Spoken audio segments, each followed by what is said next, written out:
Happy New Year's, y'all. It's up in the with my peoples and them. I want to talk to y'all real quick, man. About this slick shit white people like to do. It's a lot to get into. It's this secret sex cult motherfuckers got going on. I started back in the 90s when motherfuckers like from how the story goes, the telemarketing business wasn't doing so good down here in the South. So they sent a bunch of Caucasian New Yorkers down here to help boost sales. But these New Yorkers were in their self-proclaimed title masters, enslaving black women for sex. And literally, I mean, like sex slaves.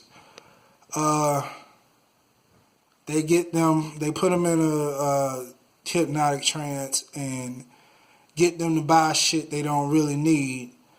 But at the same time, they condition them for training. This training consists of triggers. That's where the choker came from. It's symbolic for a submissive. And they pretty much call anytime they want and get these females to hurt themselves. My mother was one of them. My cousin, who was a female, was another one. And they call from these blocked numbers. Pretty soon people, well, it took years, but pretty soon people started catching on and they stopped answering blocked phone numbers. By then, I guess you could say the damage was done. Thus Freaknik here in Atlanta, Georgia. Maybe various places. Some leader women, or some follower women come on and they started wearing chokers just for the style. That's how it became a style, but it wasn't initially a style. It was initially for the white man to notice one of his sex slaves. I don't want to get into what could have been going on with these sex slaves because a couple of my female family members were a part of it. And the men didn't notice. I only noticed on the accident going from my mother's remote, and I noticed that she was holding the phone and her eyes was open and she was facing the window. And the operator was, if you need to make a call, please hang up and try again. And my mother was just sitting there holding the phone and not blinking. I didn't know what was going on with her until I took the phone from her and I noticed the cataleptic movement. She was in a trance. And because I touched her,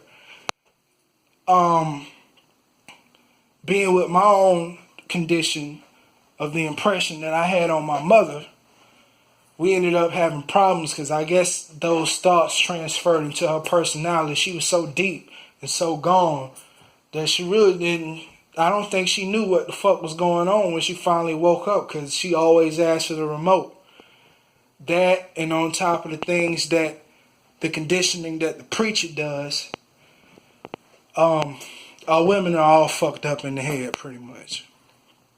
You get lucky and she'll have a son as smart as I am who peep something's wrong and go tell an adult, and the coward ass fucking Neanderthal doesn't call back again, or he'll try to call back and not smart enough to know that he been had. But back then we couldn't really trace the phone calls. Here they do it in person. They have what's called pickup artists and shit. That's why you will see a white boy with an attractive black woman, while we end up with the trash. And on the bright side, if we do get an attractive one, you best to assume that she's under control as well. I've had experiences where, with my counter skills, that I found out from this chick that this white guy sent at me, that he's gonna try and hide in the closet while we fuck. And you know I wasn't having that. Stay tuned for part 2. Please subscribe, like, and share. This information needs to be shared. Please. For the people.